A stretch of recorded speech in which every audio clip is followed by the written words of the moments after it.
কাটছি না, চুল কাটছি না।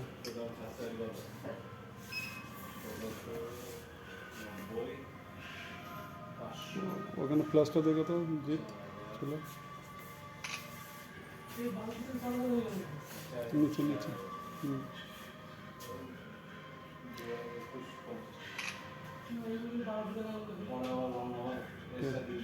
ঘোরো, আস্তে আস্তে ঘোরো, চুলগুলো সামনে দিকে দিন, ঘোরো একদম সামনে ঘুরে আসো, সামনে সামনে দেখবো এখন চুল সামনে দিকে।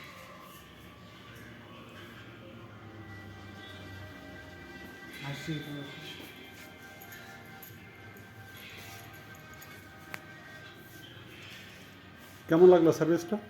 খুব ভালো। এইবার নিয়ে কবার হলো? 3-4 বার। 3-4 বার হলো। চুলে কোনো রকম সমস্যা হয়েছে এই অবধি? এমনি আজকে কি ট্রিটমেন্টটা নিলে? বটক্স। কেমন লাগছে আমি এই ট্রিটমেন্টে? ট্রিটমেন্টটা নিয়ে খুব স্যাটিসফাই, ভালো লেগেছে খুব। ঠিক আছে, এটাই থ্যাংক বলবো। ইউ।